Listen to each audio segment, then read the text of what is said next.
Peace Corps gives us a chance to show a side of our country which is too often submerged. Our desire to live in peace, our desire to be of help.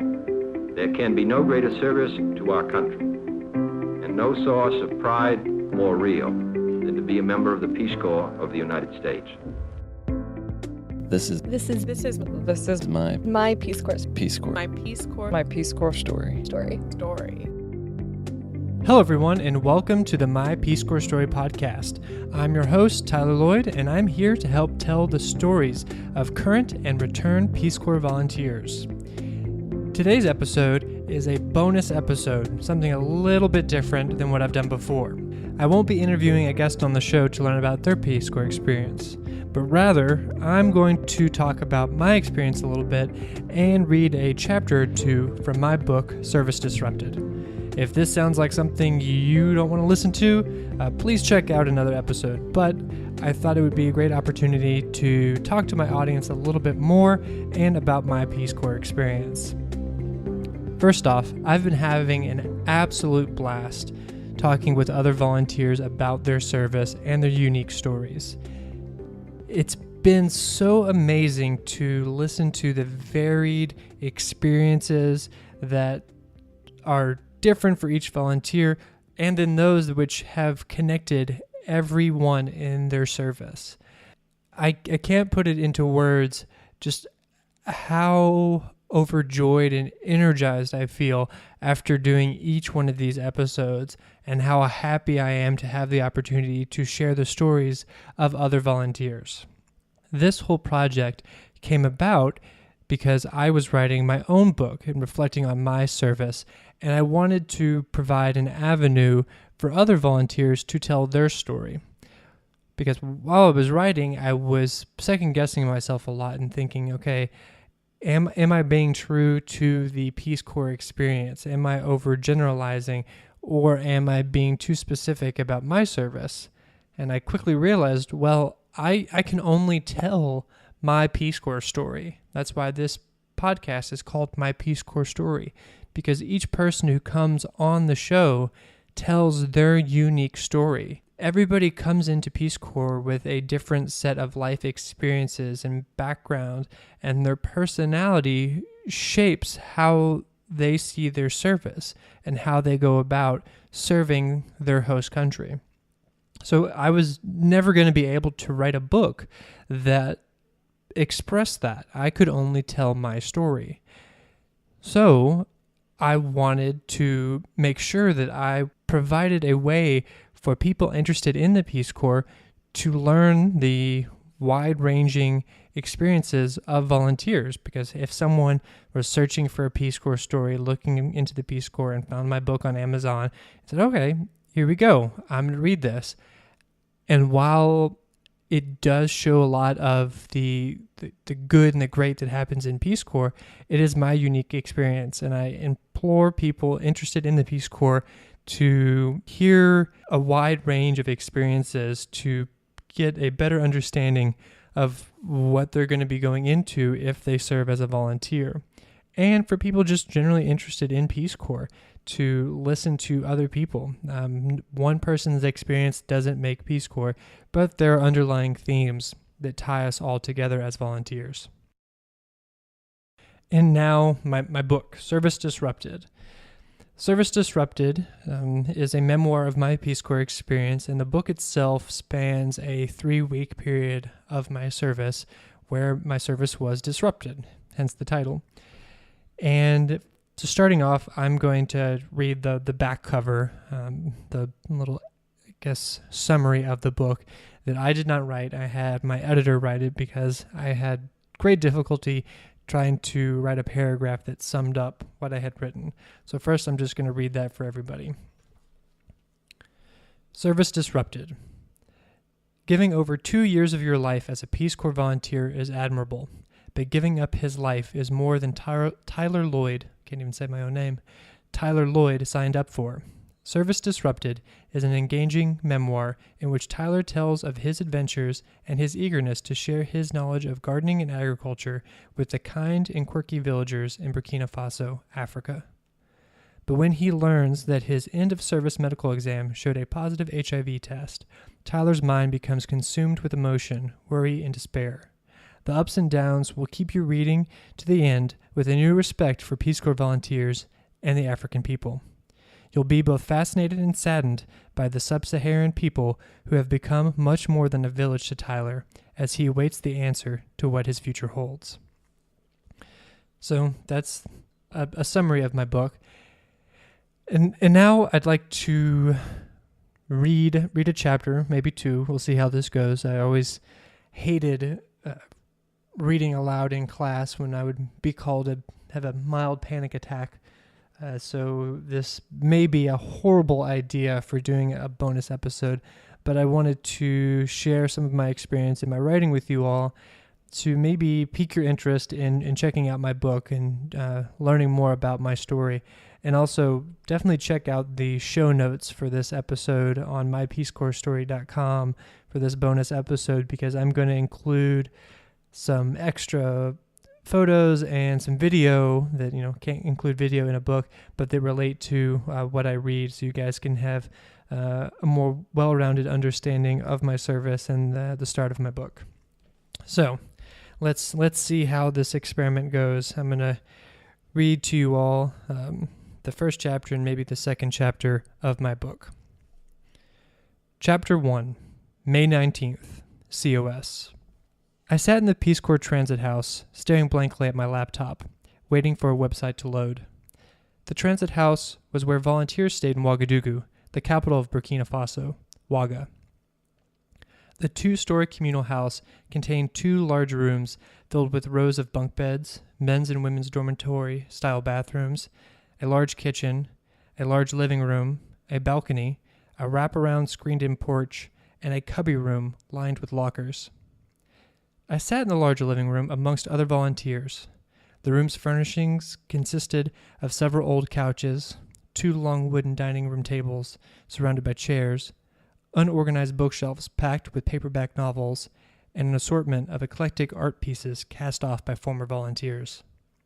The transit house, which sat next door to the Burkina Faso Peace Corps office, was intended for volunteers who were either staying in Ouaga on official Peace Corps business, were in the capital for medical reasons, or were in transit across the country.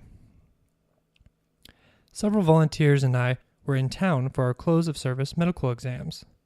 3 other volunteers were closing their service, COSing, completing the Peace Corps, and heading home tomorrow. Many more were passing through town, hanging out, or here to say goodbye to those leaving. It was Ascension Day, a Christian holiday observed by the Burkina Faso government. Offices across Burkina Faso were closed, including ours. Today was a free day to lounge around the house, idly waiting for web pages to slowly load. A group of friends talked about going to the pool in the early afternoon, and afterward, many of us would head to one of Ouaga's fancy restaurants, a goodbye dinner for the 3 departing volunteers. After spending a large chunk of our monthly income on one delicious meal, we would undoubtedly move to Denarios, a local bar with pool tables and, more importantly, cheap beer on tap. Lastly, the night would end at a dance club. I thought it was going to be a good day. Surrounding me sat several volunteers of my training group, Group 26.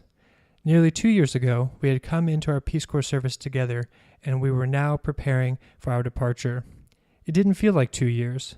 The day I arrived in Burkina Faso, a volunteer who was days away from completing her service gave me words of wisdom.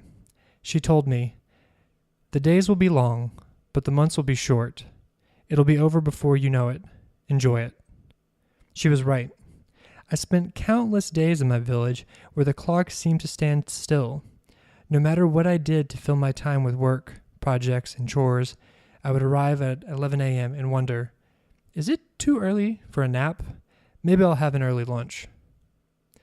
Then, out of nowhere, September became October, and I woke up 2 years in the future, unsure of where the time had gone.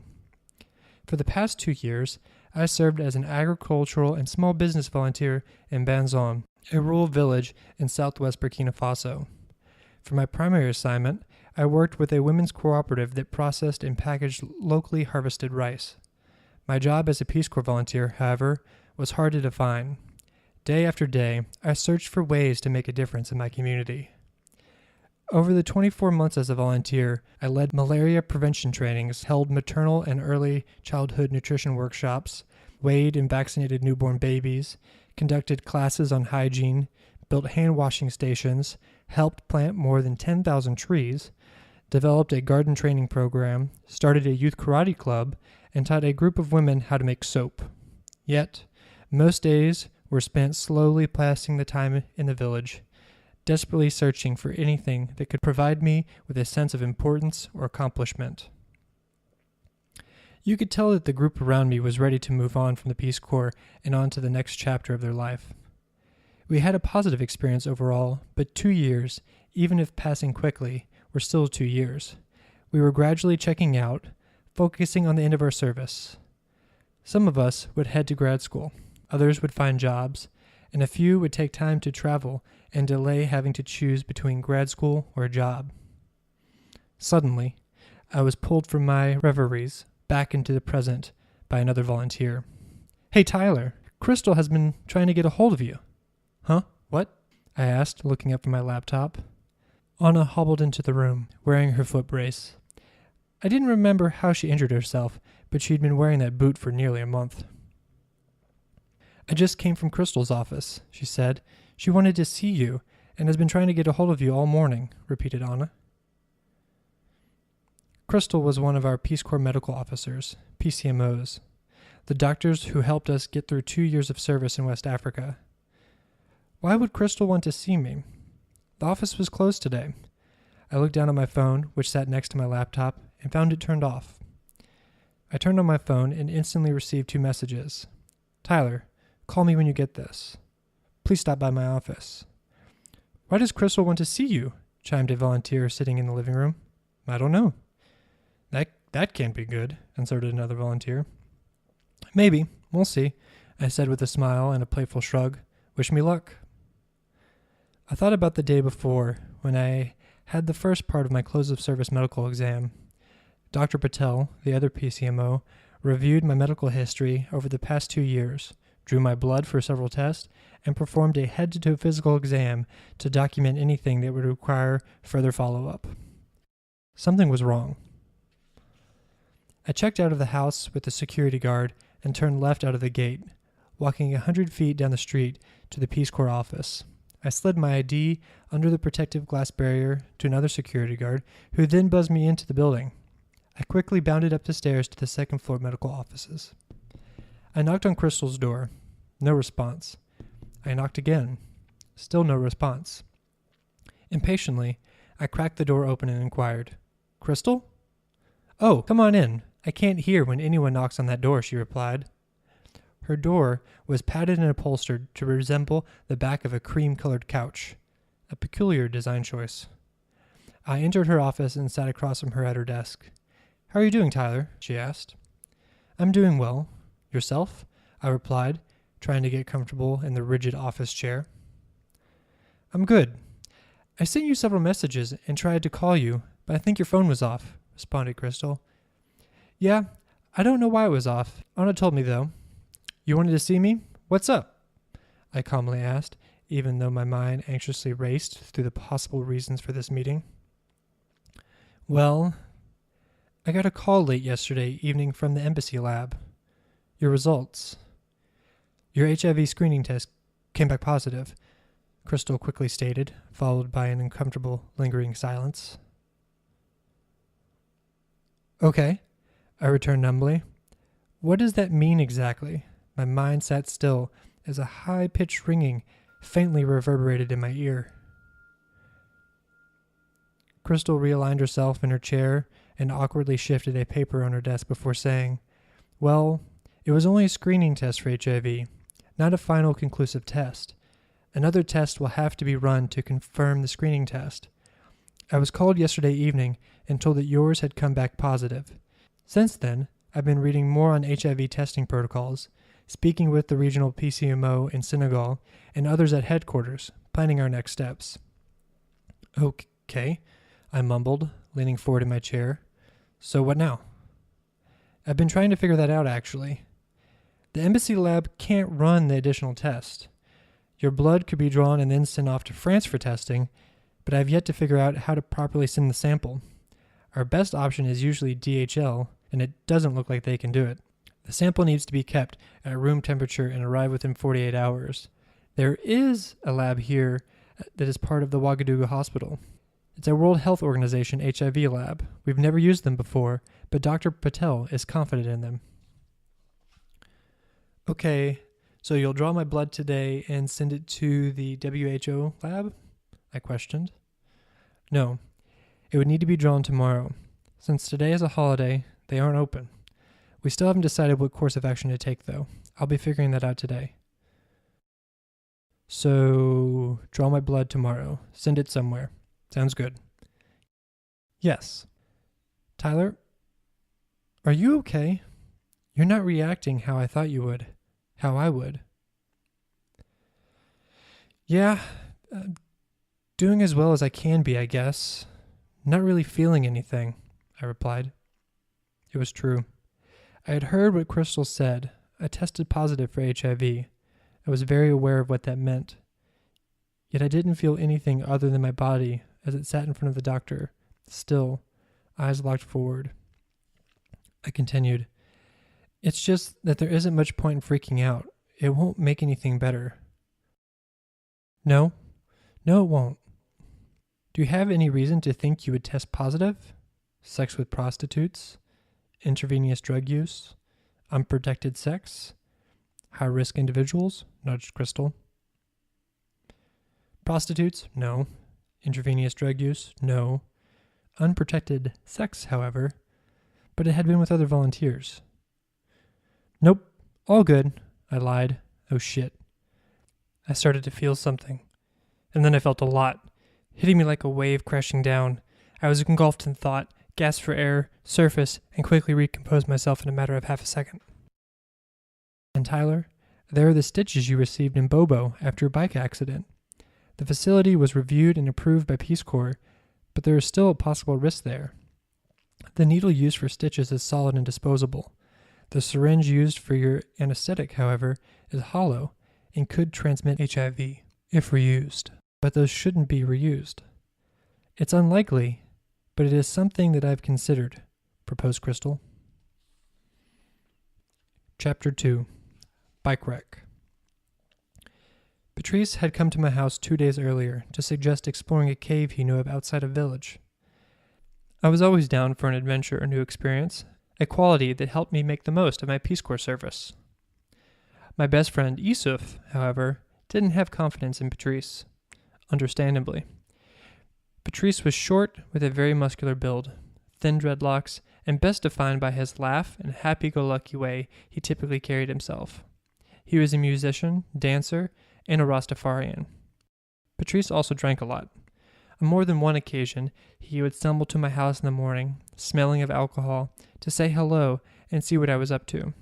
We'd chat for a bit, and he would then pull out 2 small whiskeys from his pocket and start drinking one while holding out the other one to me. I would either decline or, not wanting to be rude, accept the gift but say I would save it for later. Later being sometime not in the AM. As happy and goofy as Patrice usually acted, if you got to know him, you started to see the pain and frustration held behind his bloodshot eyes. He was a talented musician with an ability to play any instrument he laid his hands on. He was also an accomplished dancer and acrobat who had spent time traveling across Europe performing and teaching African dance. I remember the first time Patrice told me about his time in Europe. Initially, I couldn't believe it. I lived in a rural West African village, in a country most Americans don't know exists, and here was a guy telling me that he had been to Europe on 2 different occasions while we sat on wooden benches in a thatched lean-to. But he had in fact traveled to Europe as a dancer. He had the photographs to prove it. When Patrice talked about his career, you could hear a mix of nostalgia and regret. He knew that he had had a once-in-a-lifetime opportunity, twice. From Patrice's photographs, stories, and the gossip of others, I pieced together his past. Patrice's older brother, who was a successful businessman in Ouaga, helped Patrice join a dance troupe as well as finance the endeavor. His first tour to Europe, through France and Switzerland, was a successful trip filled with street and stage performances, as well as dance classes comprised of what I imagine were groups of uncoordinated Caucasians spastically moving to the drums. Patrice and the dance group would showcase different styles of West African dance, and Patrice would rotate between dancer, acrobat, and musician. After his first trip, he returned to village for a short period before heading back to Europe for his second tour with the dance troupe, high off his success as a bona fide performer. Back in Europe, Patrice started to pursue music more, his main passion. I saw pictures of Patrice in professional recording studios, standing behind keyboards, playing guitars, and singing. In conjunction with his new musician lifestyle, Patrice began to party, drink, smoke weed, and explore other drugs. My big brother in village told me, Patrice started using cocaine. Eventually, he took something more than cocaine. It was mixed with something else. That's what messed up Patrice's mind, turned him crazy. While I didn't know the exact details of Patrice's story, I knew that he was now back in village and had been for many years. He was a talented performer who was troubled and longed for another chance to make it as a musician. He and I would play music together, and I would record videos of him playing guitar and singing for him to share with others. Regardless of his past, he was a good friend to me, and he had a big heart. He looked out for others and wanted to put a smile on your face. Aside from Yusuf's apprehension of Patrice, he also feared that there would be something dangerous in the cave. Yusuf wasn't afraid that we'd find a poisonous snake or another dangerous animal, but rather an evil spirit. As well as being my best friend, Yusuf was a sorcerer. He practiced magic, made traditional medicine, and communicated with genies. Yet, I didn't think any of this was strange. It was the culture and tradition of Yusuf's family. Plus, I enjoyed learning traditional medicine, magic, and lore from him.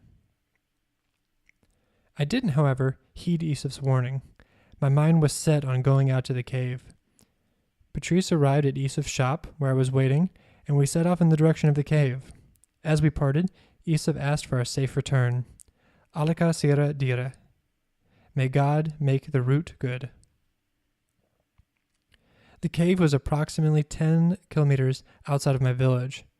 I rode my Peace Corps mountain bike, which was built for the terrain. Patrice rode an old, rickety, undersized single-speed, but he was flying down the path. At the rate we were going, we'd arrive in half an hour. Zipping down the path, winding back and forth, I was having a blast. Patrice would hit bumps and come down crashing hard on his shockless steel frame bike. I would follow and try to gain more airtime with each preceding ridge. I was a little worried about the speed, but I was no stranger to being reckless on my bike. During my service, I had already snapped a front tooth in half and gained a few scars. Funny enough, however, those injuries happened at slower speeds and were caused by absent-mindedness and a runaway donkey rather than thrill-seeking. Bombing down the path, we hit a patch of sand and my back tire swung out from behind me. I quickly whipped the tail of the bike back around, recorrecting and pushed on, invigorated by the rush of energy from the near spill. I scanned ahead and readied myself to jump a natural ramp formed by compacted dirt and an exposed tree root. Hitting the bump at full speed, I pulled the bike into the air and took flight, relishing in the momentary weightlessness as I glided through the air. As I landed hard on the bike, my front tire exploded and I fought to keep the bike upright. I stayed vertical for less than a second before turning sideways to dump the bike, sacrificing my left side to road rash rather than going head over heels. Instantly, however, my bike caught another tree root and flipped my bike and me into the air in a series of somersaults. I crashed down hard on my side, but promptly popped back up and began to assess the damage. I hadn't hit my head. Good. My tongue glided across my teeth to check if they were all accounted for. No newly broken teeth. Good. I hadn't landed on my back, which was also good, for my back and the camera in my backpack. I took a deep breath to simultaneously calm myself and check for broken ribs. I hadn't cracked anything. Good. Scanning my arms from the shoulders to my fingertips, I only saw a minor scrape on my right forearm. Holy shit! I had a horrible wreck, tumbled through the air, smashed into the ground, and I was fine. Awesome! Patrice, who led the way, braked to a skidding halt, threw down his bike, and turned to run to my aid. Tyler! Tyler! Are you okay? Patrice yelled in a panic. Don't worry. I'm fine, I said with a smile. I beamed from ear to ear, riding an incredible adrenaline high. Oh God, Tyler. No, you're not okay, Patrice shuddered as he pointed down to my right foot. Oh shit, I said aloud as I looked down to see the pool of blood forming at my feet. Without pause, I grabbed a bottle of water and doused my foot to clear the blood and get a better look at the damage. I don't care for blood. It makes me squeamish. But luckily, when in times of real need, my gag reflexes shut off and my basic first aid reflexes kick in. This wasn't good. I had sliced the instep of my foot very deep, about 2 inches wide, and at an angle to produce what I would later describe as a meat flap. Blood continued to pour out of my foot as Patrice paced in a tiny circle, repeating his mantra, "Oh God, Tyler, this isn't good. Oh God, Tyler, this isn't good." I reached for my backpack, opened the front compartment, and pulled out sterile gauze, medical tape, and hand sanitizer. I had accepted long ago how accident-prone I could be, and thus tried to be prepared. Using more water to flush out the wound and clear bits of dirt and grit, I began to prep the wound. I gritted my teeth and squeezed a sizable portion of hand sanitizer into the wound. Zero pain. Endorphins were still keeping the pain at bay for the time being. I gently lifted and replaced the displaced portion of my foot into its original position and tore open several packages of sterile gauze to sandwich on top of my wound. I tightly secured the bandage with rounds and rounds of medical tape. Blood still seeped through. I added more gauze and bound my foot as tightly as I could to slow the blood flow.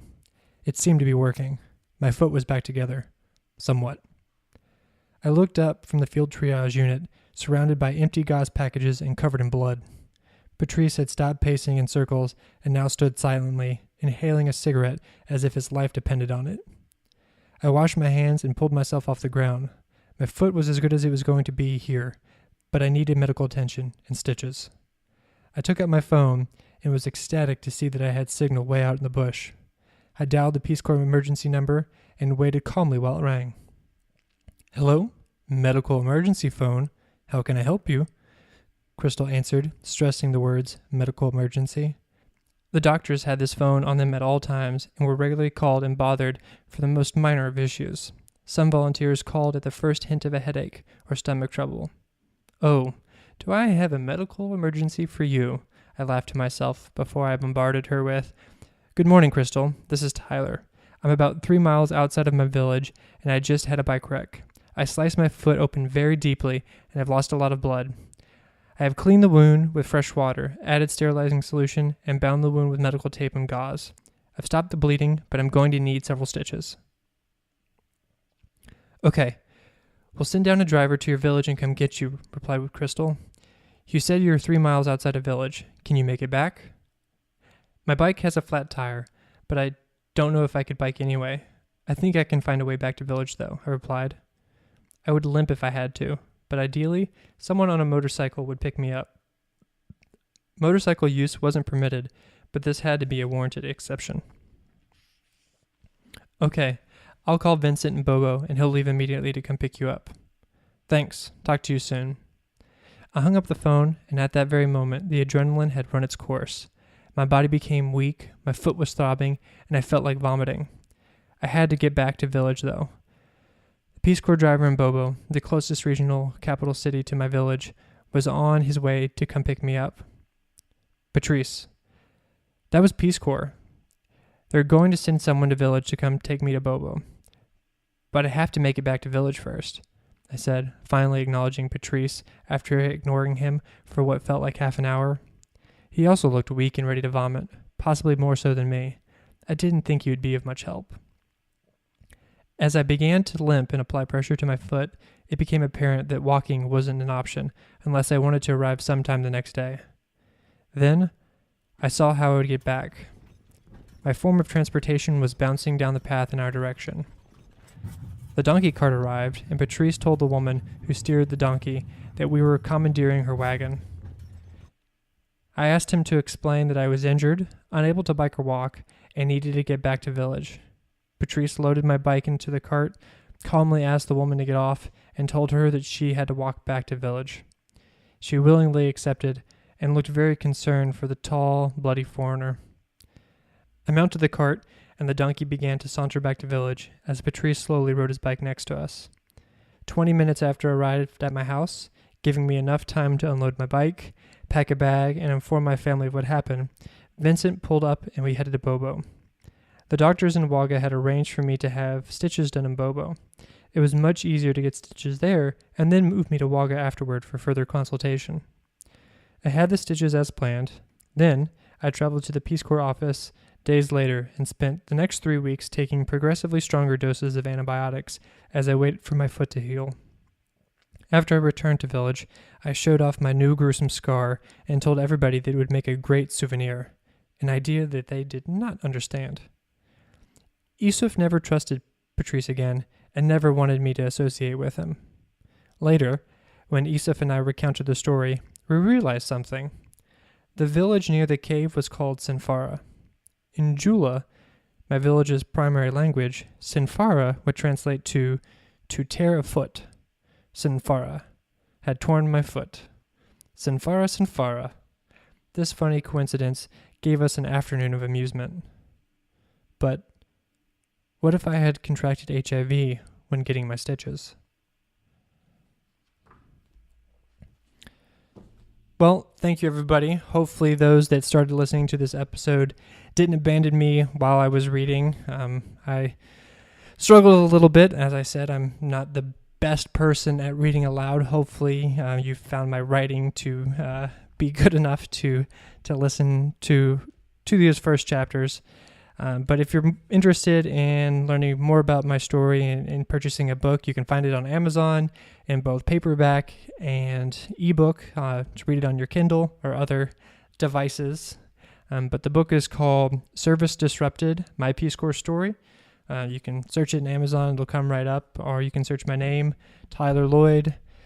I thank you for listening today and giving me the opportunity to share a little bit of my story. And I hope that you enjoy the podcast. I've immensely enjoyed listening to the stories of other volunteers and getting feedback from people saying how much they enjoy the show. So if you want to leave me a review on iTunes, it'd be much appreciated. It helps other people find the show and get my story and the stories of other volunteers out into the world. Well, thank you very much. And until next time, peace.